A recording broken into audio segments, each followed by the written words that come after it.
के साथ माछी कारोबार में जो मुसलमान कमजोर है उनके लिए दारुसलाम कोऑपरेटिव बैंक कायम किया जाता है। सालाने मिल्लत ये उनकी काविशों का नतीजा है।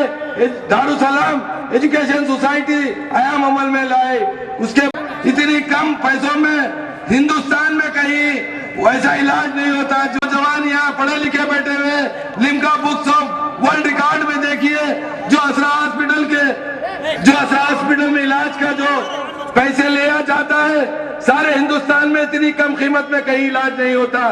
तो मेरे भाई, मैं आप लोगों से पूछना चाहता हूँ, कौन सी ऐसी अकबरुद्दीन अवैसी साहब जिंदाबाद, इत्तेहादुल मुस्लिमीन, कोई रहनुमा नहीं, इनका कोई रास्ता बताने वाला नहीं, इनका कोई काम करने वाला नहीं, कोई जगह है तो नुमाइंदगी करने वाला कोई नहीं, मुसलमानों का कोई मसला हल करने वाला कोई नहीं। फिर से मुसलमान रहते हैं, 9% मुसलमान रहते हैं। हमको हमारी आबादी के तनासुब के लिहाज से हमको रिजर्वेशन के मुताबिक हमको रिजर्वेशन दिया जाए, तब इंसाफ होगी हमारे साथ। हमको ये, मैं आप हजरात से एक ही दरख्वास्त करता हूँ, रहिए, एक भाई इस भाई का हाथ पकड़िए और दूसरा भाई उस भाई का हाथ पकड़िए, दोनों के मिलाइए और मिलाकर कहिए कि अल्लाह के वास्ते आज तुम अपने सीने को बेकीना तशरीफ ना लाए। आप लोग अपनी अपनी जगह पर तशरीफ रखिए, स्टेज पर तशरीफ ना लाए। कायदे मुखन्ना अली जनाब अकबरुद्दीन अवैसी साहब तशरीफ ला चुके हैं। साहब ने कहा, मैं वो बाप का बेटा हूँ जो बात करने के बाद कभी वापस नहीं लेता, ना माफी मांगता। आपत्ति नवच्ची साहब किरण कुमार की आंखों में आंखें डालकर कहते हैं कि मुसलमान, अदालत ने उनको बेकसूर कहकर रिहा कर दिया, तुमको चाहिए कि मुसलमानों से माफी मांगता है। मालेगांव में भी बम ब्लास्ट हुआ, वहां भी मुस्लिम नौजवानों को मिनिस्टर माफी नहीं मांगे, वहां बच्चों को मावेजा, जितने बच्चे बेकसूर थे उनको हुकूमत की तरफ से मावेजा दिलाया और उन लोगों को सदाकत। आप लोग रियासत आंध्र प्रदेश के हालात हो, हर जगह पर हमको यही दिखाई देगा कि एक अफरा तफरी का माहौल है, एक इस तरह वो बेचैनी की कैफियत बरकरार है। अरे आज अफसोस के साथ कहना पड़ता है कि यहूद और नसारा आज मुसलमान को आपस में लड़ाकर, मुसलमानों का खून आपस में लड़ाकर बहाकर वो इस्लाम को कमजोर कर रहे हैं, तो मुसलमान को भी कमजोर कर रहे हैं। सैयद अहमद पाशा कादरी साहब MLA चारमीनार और कभी नाकाम नहीं होती, ना ही कभी किसी के इस्तेमाल में आती। दुनिया उसके सामने झुकती है जिसके पास इत्तेहाद होता है, इत्तेहाद में वो ताकत है। याद रखो, साइंस तरक्की कर रही है, एटॉमिक बम आ रहे हैं, हवाई जहाज है, रॉकेट है, कई चीजें टेक्नोलॉजी में, साइंस में। लेकिन मेरा दावा है, मैं कह रहा हूं कि दुनिया की सारी साइंस एक जगह आ जाए, टेक्नोलॉजी एक जगह आ जाए, तब भी वो मुसलमानों के इत्तेहाद को खत्म नहीं कर सकती और उसको शिकस्त खाकर वापस लौटना पड़ेगा। इत्तेहाद में वो ताकत होती है। तो जिस्म में भूख की तड़प थी, तो हलक में पानी की प्यास की पुकार थी, लेकिन फिर भी जंग बदर में सौओं ने हजारों काफिरों को शिकस्त दी। तो क्यों दी, किस वजह से दी?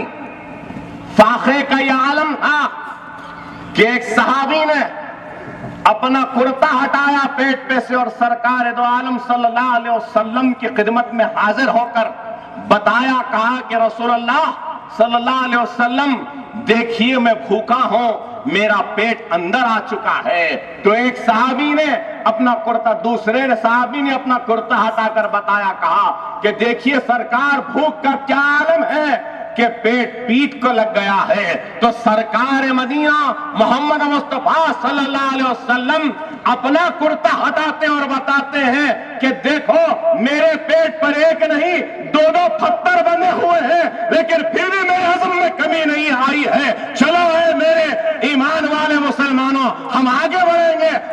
और नुसरत तुम्हारे कदमों को चूमेगी। अरे ये बात है जिसकी वजह से वो शिकस्त नहीं दे सके। मुगलों ने हिंदुस्तान पे जब चढ़ाई की तब क्या तादाद थी, क्या नहीं सिखाया, कलमे की ताकत बयान नहीं की, बल्कि 3.5 बरस तक सरकार अपने साहबाए कराम को सिर्फ ला इलाहा इल्लल्लाह मोहम्मद रसूलुल्लाह कलमे की ताकत को बयान करते थे। दिल से ला इलाहा इल्लल्लाह मोहम्मद रसूलुल्लाह पढ़ ले तो वह कलमा पढ़ते पढ़ते समंदर को पार कर सकता है। यह कलमे की ताकत है। रुक जाओ तो वो सुतून पुकार उठता है, कहता है क्या अल्हम्दुलिल्लाह आज उनकी मौजूदगी आपके राय चोटी की जामा मस्जिद की जमीन भी आपको मिल गई होती अगर आपका बाप हमारे साथ। मैं याद दिलाऊं, शायद ये लोग नहीं जानते, आज से 11 बरस पहले मैं राय चोटी को आया था। 2 दिन गुजारा, हर दर पर हर दरवाजे पर दस्तक दी, कहा कि आओ मुसलमानों तुम्हारी जमात है। लोग डरते रहे, कोई नहीं आए, तो आखिर में जामा मस्जिद में थोड़ी देर के लिए मुखातिब होकर चला गया। कहा कि आओ हैदराबाद को ये काम करवाऊंगा, मुझे कागजात ला के दियो। हाँ आते बोले, लेकिन उसके बाद कोई नहीं आए। मैं असेंबली में उठाया इस मसले को, लड़ा इस मसले के लिए। अभी भी कहता हूं आप आओ, मैं जामा मस्जिद की जमीन को जामा मस्जिद के हवाले करे जब तक चैन से नहीं बैठूंगा, यह मेरा वादा है आपसे। या फिर वाईएसआर कांग्रेस रहने दो। राय चोटी वालों कह दो जो हमको जामा मस्जिद की जमीन देगा हम भी उसको और देंगे, जो नहीं देगा हम उसके साथ नहीं जाएंगे। देख लो, हर कोई बोलेगा हम देंगे हम देंगे। अब तक आप उनके घरों पे जाते थे ना, अपनी ताकत बताओ, देखो वो आपके घर पे आएंगे भीख का कटोरा लेके। इत्तेहाद में वो ताकत है। अरे आज का यह जलसा खुद कई लोगों की नींदों को हराम या खत्म कर दिया होगा। कई लोग परेशान हो गए कि मजलिस क्यों आई। अरे मजलिस किसके वास्ते भी नहीं आई भाई, मजलिस अपने भाइयों के लिए आई है। मजलिस कलमे के रिश्ते पर आई है। मजलिस आपके दरमियान आई है। और यहां पे बैठे लोगों से कहूंगा कि अकबर ओवैसी आपके वोट से एमएलए नहीं बना, चंद्रायन गुट्टे के हल्के के मुसलमानों के वोट से एमएलए बना। लेकिन सिर्फ वोटों से एमएलए नहीं बना, वोट जो दे सकता था उसने वोट दिया, जो वोट नहीं दे सकता था उसने मुझे दुआएं दी। दुआ और वोट मिलकर मैं कामयाब हुआ। तो जितना वोट देने वाले का मुझ पर हक है, उतना मेरे लिए दुआ करने वाले का भी बराबर का हक है। मेरा यकीन कहता है कि मेरी कामयाबी के लिए आपने दुआएं तो जरूर की है, इसलिए मैं आया आपके दरमियान। अरे मक्का मस्जिद का बम धमाका,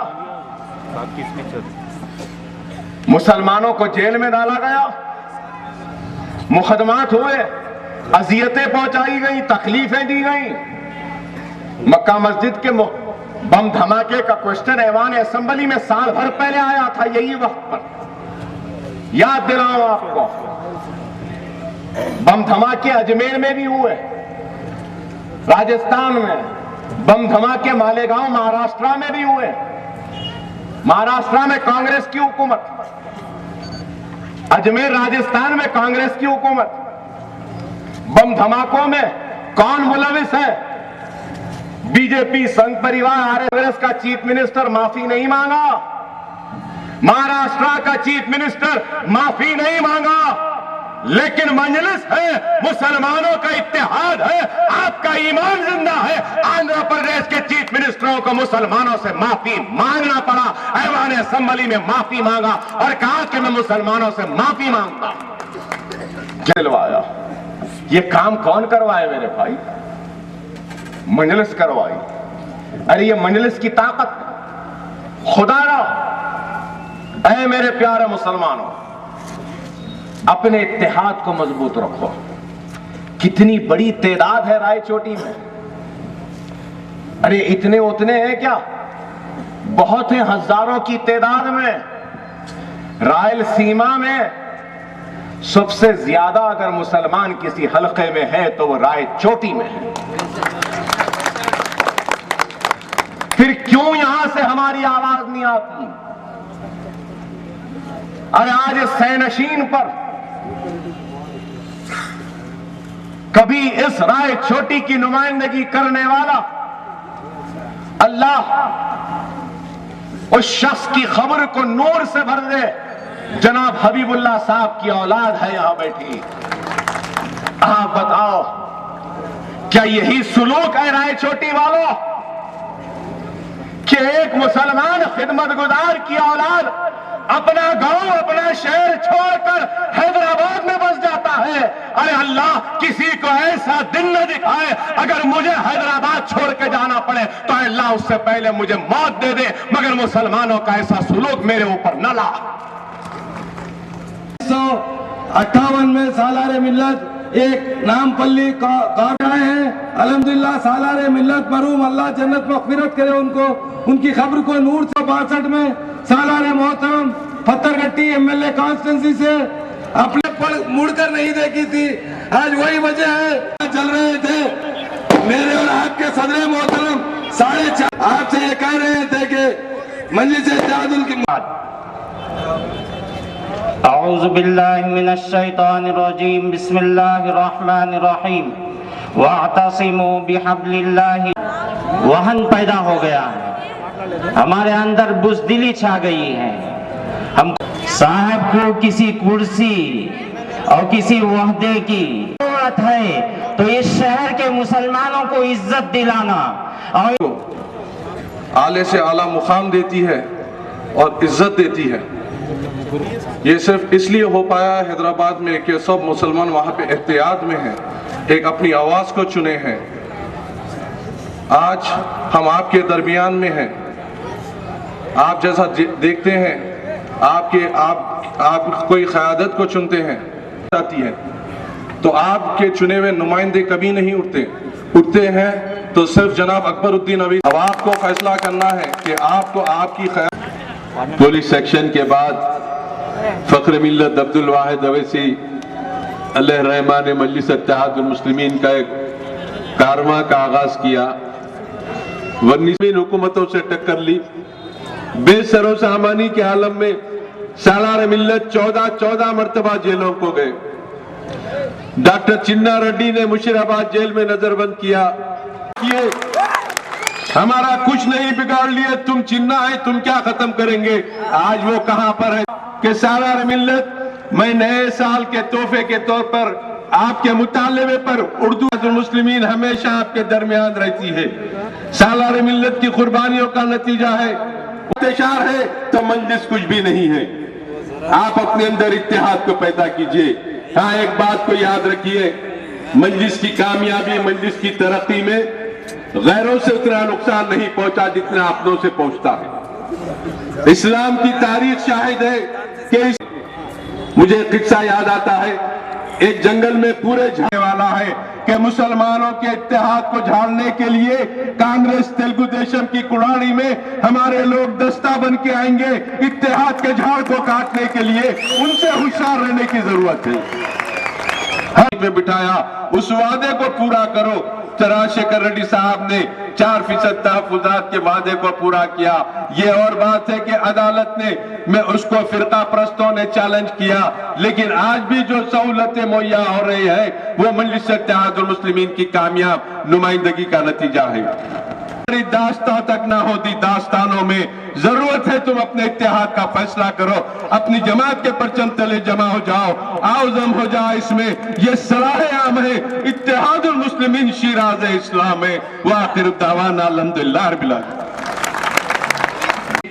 रायचोटी के मजलिस इत्तेहादुल मुस्लिमीन की इब्तिदाई की जानिब से की जा रही है। अकबरुद्दीन अवीसी साहब को पहनाया जा रहा है। ये रायचोटी के मुसलमानों की मोहब्बत एक जज्बा है।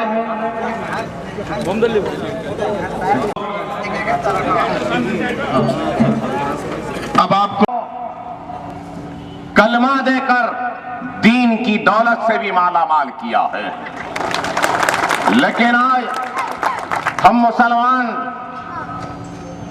अल्लाह की दी हुई नेमतों से इससे फायदा उठाना नहीं चाहते। अल्लाह की दी हुई उस काबिलियत और सलाहियत के जरिए कामयाबियों कामरानियों तक पहुंचाना नहीं चाहते। तो बताओ, अल्लाह मदद करे तो फिर आखिर कैसे करेगा? ऐ मेरे प्यारे मुसलमानों, इस हकीकत को ना बोलो कि अल्लाह रब्बुल आलमीन है, रब्बुल मुस्लिमीन नहीं है। इस्लाह करनी होगी, अपने आप में छुपे उन गलतियों को पहचानना होगा, अपने गुनाहों से तौबा करना होगा, अल्लाह की रस्सी को मजबूती से थामे रखना होगा। तुम्हारी खोई हुई अजमत बहाल होगी, तुम्हारा खोया हुआ वक़ार बहाल होगा, तभी जाके तुम्हारा खोया हुआ मुकाम तुमको दोबारा हासिल होगा। मैं अगर तुम्हारे खोए हुए मुकाम की बात करता हूं तो हिंदुस्तान के 25 करोड़ मुसलमानों, तुम इस हकीकत को ना बोलो कि कभी हमने भी इस सरजमीन पे हुक्मरानी की थी, जावाली की थी, और हमारे इशारों का यह मुल्क मोहताज था, और हमारे इशारों से यह मुल्क चलता था।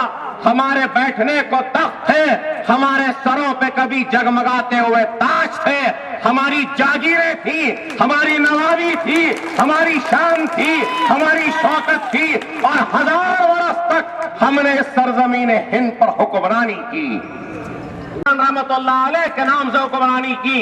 तो कभी हमने इस मुल्क में रजिया सुल्ताना के नाम से हुक्मरानी की, तो कभी चांद बीवी के भी नाम से हुक्मरानी की, तो कभी हमने गुलामों के हुक्मरानों के नाम से भी हुकूमत की।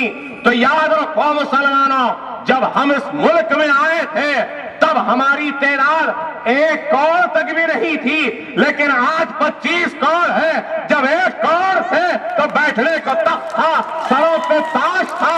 आज हम 25 करोड़ हैं लेकिन बेआवाज हैं। तो इसकी वजह क्या है? अरे गौर करो, सोचो कि क्यों हमारा ताज आज अजायब घर में चला गया, क्यों हमारा तख्त हमसे छीन लिया गया, क्यों हमारी जागीर लुट गई, क्यों हमारा इनाम हमारे हाथ से चला गया, क्यों हमारे महलात वीरान हो गए, क्यों हमारे द्योड़ियां वीरान हो गई, क्यों हमारी शान चले गई, क्यों हमारी शौकत चले गई? इसलिए चले गई कि मुगलिया सल्तनत से लेके टीपू सुल्तान रहमतुल्लाह अलैह, औरंगजेब रहमतुल्लाह अलैह का सर अल्लाह की बारगाह में झुकता था और अल्लाह उन सरों की हिफाजत करता था। जगमगाते हुए ताज पहना देता है तो उनके बैठने के लिए तख्त नवाज देता है, उनके इशारों से हुक्मरानी दे देता है। अरे अल्लाह की बारगाह में झुकने का यही नाम होता है। अपने हक के लिए, इंसाफ के लिए, अपने ऊपर होने वाली नाइंसाफी के लिए आवाज तक उठाने के काबिल नहीं रहे। तो क्यों नहीं रहे? कि हम आपसी इख्तिलाफ में मुब्तला हैं, एक दूसरे से लड़ते हैं, झगड़ते हैं। उसका नतीजा है कि आज हमको रुसवाई मिल रही है। ऐ मेरे रायचोटी के प्यारे मुसलमानों, इस हकीकत को न बोलो कि मैदान करबला से लेकर हज़रत इमाम हुसैन को धोखे से बुलाने वाले कोई गैर नहीं थे, वो हमारे अपने ही थे। मैदान करबला से लेकर टीपू सुल्तान को भी धोखा देने वाले गैर नहीं थे, मुसलमान ही थे। मुगलिया हुकूमत को भी धोखा देने वाले कोई गैर नहीं थे, मुसलमान ही थे। रजिया सुल्ताना व चांद बीबी को भी धोखा देने वाले कोई गैर नहीं थे, मुसलमान ही थे। सलाहुद्दीन अय्यूबी को धोखा देने वाले भी कोई गैर नहीं थे, मुसलमान ही थे। गरनाता हुक्मरान जो यूरोप पर हुक्मरानी कर रहे थे, जिन्होंने रोम को शिकस्त दिया था, उनको धोखा देने वाले भी कोई गैर नहीं थे, मुसलमान ही थे। खिलाफत उस्मानिया का खात्मा करने वाले भी कोई गैर नहीं, मुसलमान ही थे।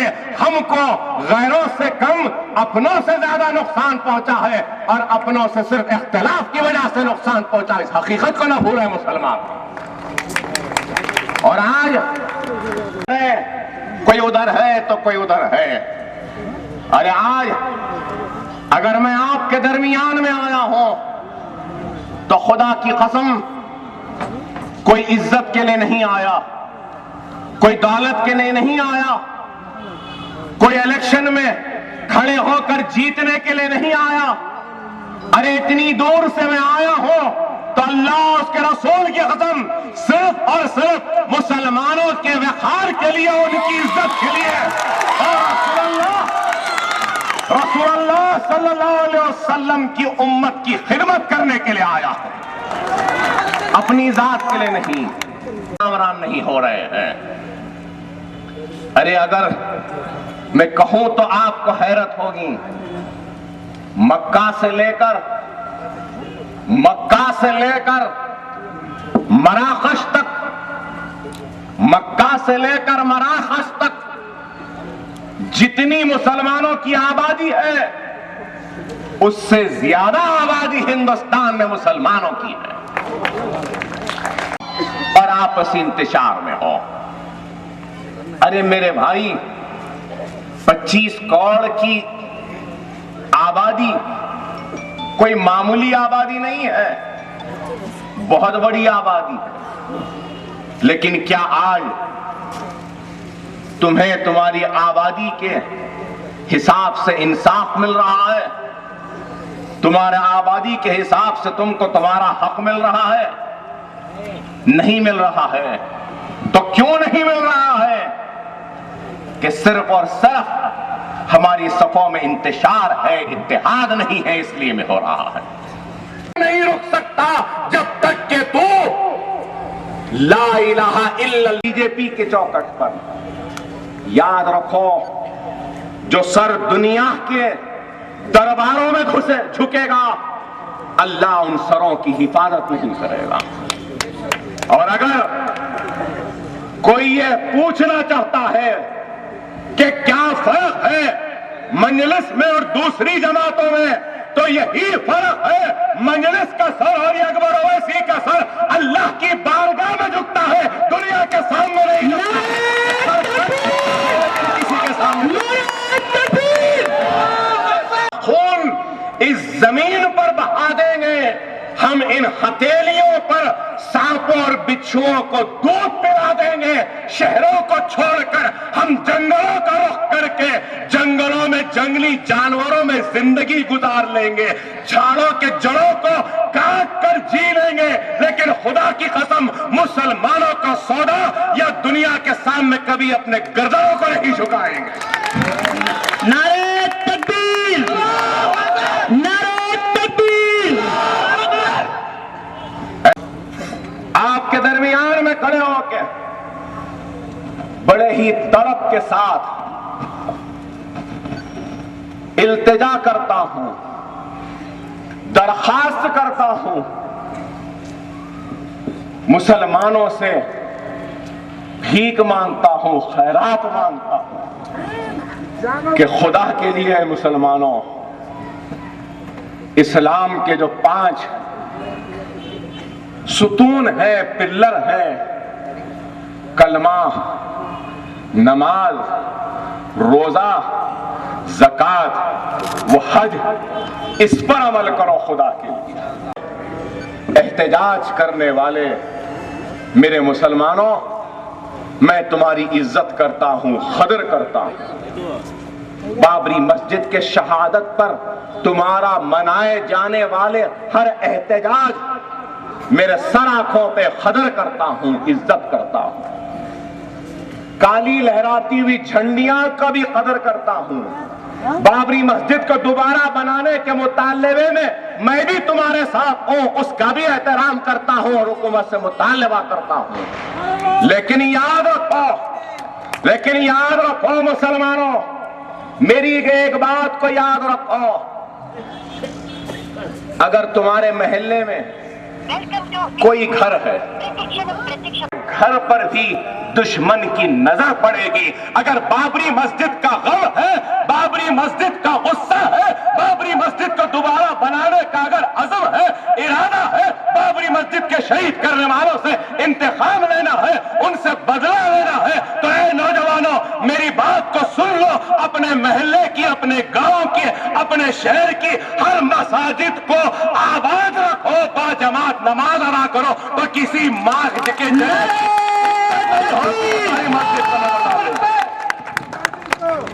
की ख्वाहिश को लेकर नहीं, सिर्फ यही बात को लेकर।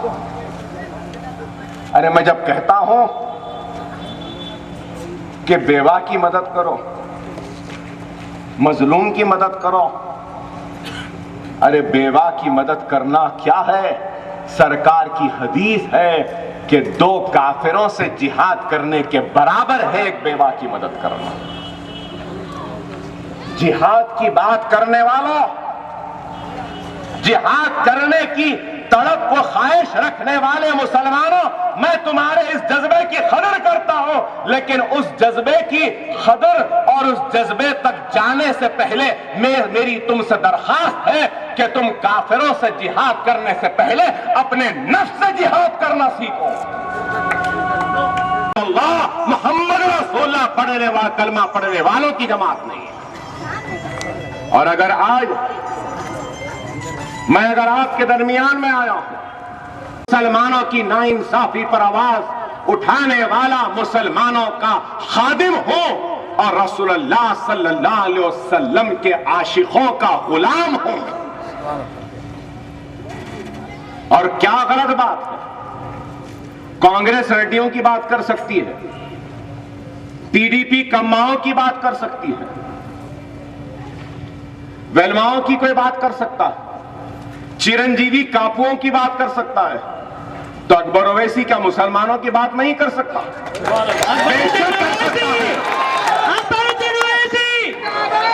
और हम डरने या घबराने वालों में से नहीं है, अहले हैं, लेकिन अल्हम्दुलिल्लाह साथ भारी है पूरे ऐवान संभली पर। और एक अकबर ओवैसी अगर खड़ा हो जाए तो किसी की मजाल नहीं, किसी की जुर्रत नहीं कि हमारे तहरीर पे खलल डाले या आवाज बुलंद करें। अकबरुद्दीन ओवैसी, अकबरुद्दीन ओवैसी के मुसलमानों से क्यों हुआ था? कौन अच्छा है, कौन बुरा है, कौन सही है, कौन गलत है, मैं इसमें जाना नहीं चाहता। अच्छा था, बुरा था, सही था, गलत था, जो भी था, ला इलाहा इल्लल्लाह मुहम्मद रसूलुल्लाह कलमा पढ़ने वाला था ना। आज तुम्हारे शहर में कलमा पढ़ने वाले की जगह आज कोई गैर आया है, हमारे सीने पर बैठकर हुक्मरानी करता है और हमारे पे जुल्म करता है, और उसके साथ जिंदाबाद के नारे लगाने वाले कोई और नहीं, हमारे अपने भाई ही होते हैं। कभी फुटबॉल बन के तेलुगु देशम के पास, कभी फुटबॉल बन के वाईएसआर के पास। अरे नहीं मेरे भाई, बहुत बन गए अब हम फुटबॉल। अब हम फुटबॉल नहीं बनेंगे, बल्कि ये हमारे फुटबॉल बनेंगे। हम जिसको चाहे उसको मारेंगे और जिसको चाहे गोल बनाएंगे। हम बादशाह नहीं तो कम से कम ईसाई तो गड़बड़ होगी, मंजलिस आई तो बीजेपी आ जाएगी, मंजलिस आई तो फुला हो जाएगा। क्या गुजरात में मंजलिस है? मोदी आया तो हमारी वजह से आया, मध्य प्रदेश में बीजेपी है तो मंजलिस की वजह से आए।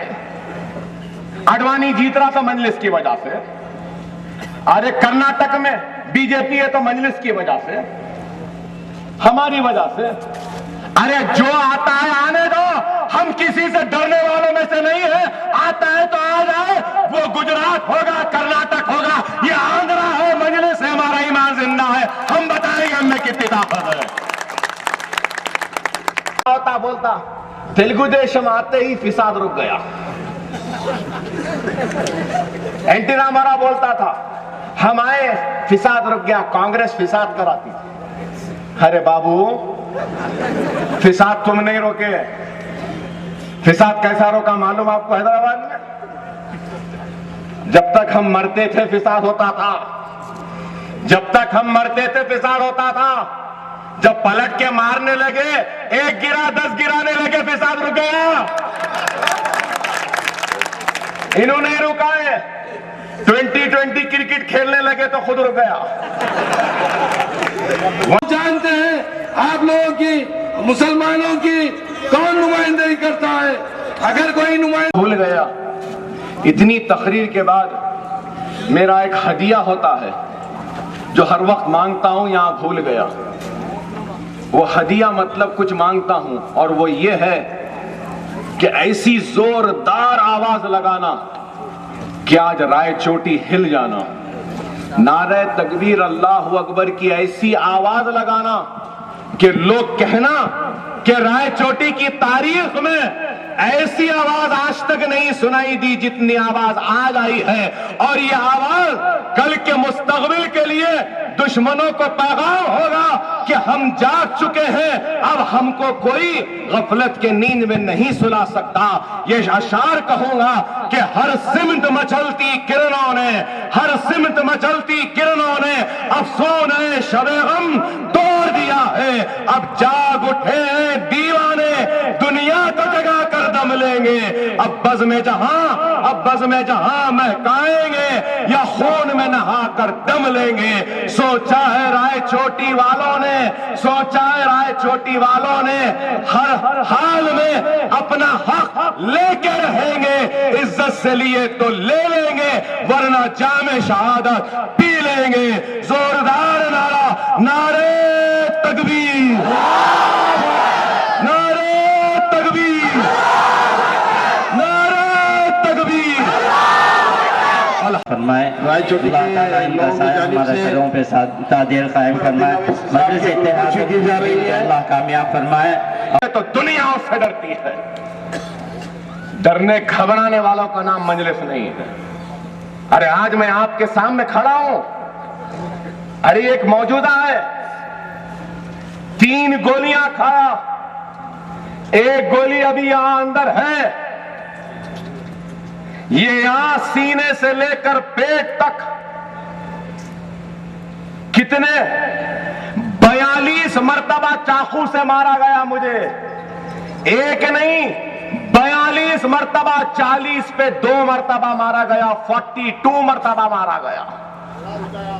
मारते गए। और ये हाथ, इस हाथ पे 28 वार हुए। 70 से मारे गए, नारियल जिससे काटते हैं उससे मारे।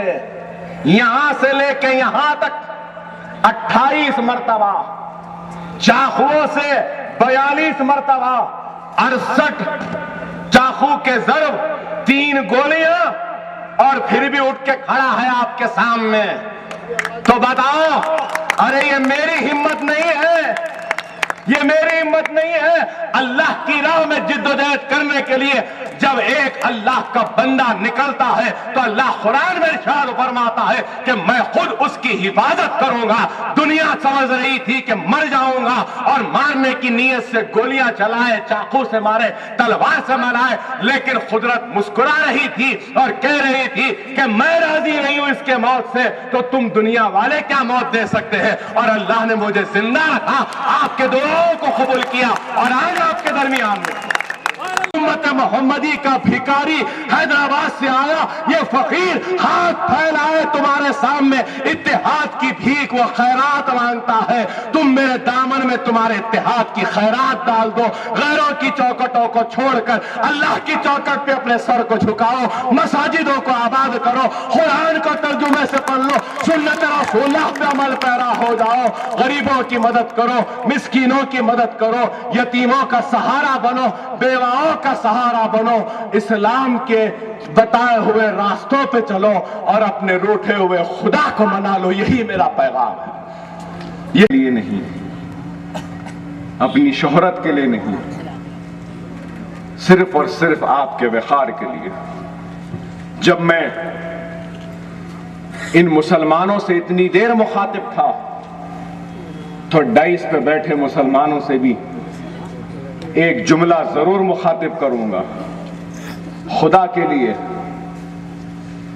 मजलिस को इस्तेमाल मत करो, खुदा के लिए इस मुसलमानों के जज्बों का इस्तेमाल न करो, इस्तेसाल न करो।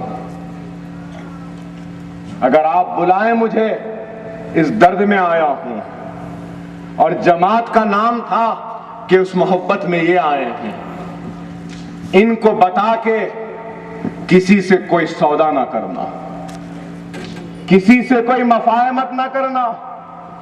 हो सकता है उसके बाद ये मुसलमान माफ कर दे, मैं माफ कर दूं, लेकिन अल्लाह तुमको माफ नहीं करेगा अगर हम मुसलमानों का सौदा करेंगे।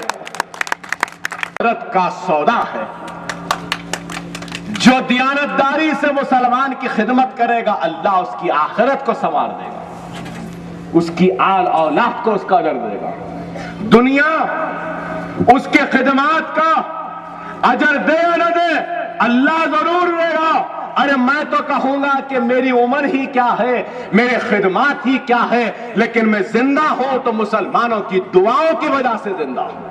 जो मेरे दवाखाने में काम करता है, कलीम है, उस कलीम ने 3-4 महीने तक, जिस दिन से मुझे गोलियां लगी उस दिन से लेकर 4-6 महीने तक अपनी बीवी, अपने बच्चों को छोड़कर मेरी खिदमत में, मेरे पैर दबाते हुए, मेरे दर्द में मेरे आंसू को पोंछता हुआ, अपने आंसू आंखों से भी आंसू बहाता हुआ मेरी हिम्मत को बांधता रहा। मैं रायचोटी के मुसलमानों का एहसान समझता हूं कि ऐसे बच्चे को आपने अपने सरजमीन से पैदा कर हैदराबाद को भेजा, जिसने मेरी खिदमत की, मैं उसका एहसान नहीं भूल सकता। बोल रही आधे तेलंगाना में है, आधे आंध्रा में है। तेलुगु देशम भी कुछ नहीं बोल रही। तेलंगाना वाले तेलंगाना का गाना गा रहे, आंध्रा वाले आंध्रा का गाना गा रहे। जगन साहब क्या बोल रहे हैं, वो भी कुछ नहीं बोल रहे। हम बोले तेलंगाना नहीं होना, आंध्र प्रदेश था, आंध्र प्रदेश ही रहना। अगर आंध्र प्रदेश टूटता है तो रायलसीमा व तेलंगाना बनाना, नहीं तो नहीं। लोग बोले क्यों नहीं चाह रहे? तेलंगाना बन गया तो मजलिस की और 5-6 एमएलए हो जाएंगे। हमारे जूतियों की नोक पर है एमएलए। हमको इख्तियार नहीं चाहिए, ऐवान असेंबली की कुर्सियां नहीं चाहिए, हमको आखिरत चाहिए। हमारे कुर्सियों से ज्यादा मुसलमानों की इज्जत, उनका वक़ार, उनकी आबादी, उनकी इज्जत, उनकी इस्मत, उनके मसाजिद, उनकी शरीयत और उनका वक़ार हमारे लिए अजीज है। ऐवान असेंबली की कुर्सियां हमको अजीज नहीं है। और हम बोले कि तेलंगाना बनेगा तो बीजेपी आएगी। क्या हुआ महबूब नगर में? महबूब नगर में क्या हुआ? हम बोले तो बात सही हुई या नहीं? तेलंगाना के वास्ते मुसलमान साथ देना कहते, मुसलमान को जिताने के लिए ये लोग साथ नहीं देंगे। बताइए, बीजेपी महबूब नगर से जीत गई। हम बोले कि तेलंगाना बनेगा तो तेलंगाना का चीफ मिनिस्टर बीजेपी वाला होगा। मजलिस हवाओं में बू सूंघ कर कहती है कि बारिश होने वाली है। मुखालिफीन मजलिस बारिश की गवाही उस वक्त देते हैं जब बारिश की बूंदें उनके जिस्म को भिगोती है तो कहते हैं कि हां बारिश हो रही है। हम हवा में बू सूंघ कर कहते हैं कि बारिश होने वाली। अब तेलंगाना पे है तो 5 बरस बाद मेरी इस पेशन गोई को लिख लो, मजलिस आए या नहीं आए, बीजेपी रायलसीमा का रुख करेगी 5 बरस के बाद। क्या कदरी में बीजेपी नहीं थी? मजलिस आने के बाद आई या बीजेपी आने के बाद मजलिस गई कदरी को? कौन सा फिल्म आया था मुझे याद नहीं, कुछ नाम था, खड़गम। हाँ, ये तेलुगु जबान मेरे जबान पे चढ़ती नहीं भाई। वो फिल्म उस वक्त गड़बड़ हुई तो कौन गए हिंदूपुर? कदरी में गड़बड़ हुई, पूरी नाकाबंदी हो गई थी, पूरी पुलिस थी, मोटरसाइकिल पे बैठ के ऐसा शॉल ओढ़कर अपने चेहरे को छुपाकर चलती हुई गोलियों में कदरी के शहर में कदरी के मुसलमानों के दरमियान में था। और वादा करता अल्लाह न करे तुम्हारे ऊपर भी ऐसा वक्त आए, अगर खुदा खास्ता ऐसा वक्त आएगा तो जरूर देखोगे अकबर ओवैसी को तुम्हारे दरमियान में रहेगा, तुम्हारे दुश्मनों से मुकाबला करते हुए तुम्हारे सीनों पे पड़ने से पहले गोली अपने सीने पे ले लेगा। 8 दिन में या 3 दिन में असेंबली खत्म होने के बाद हिंदूपुर में जलसा है, कदरी में जलसा है, अनंतपुर में जलसा है, और उसके बाद कड़पा, पुद्दूर, धर्मावरम, पुट्टापर्ती, तिरुपति भी, जहां पे उनका है ना झंडा, इंशाअल्लाह अब हमारा हरा झंडा भी लहराएगा वहां,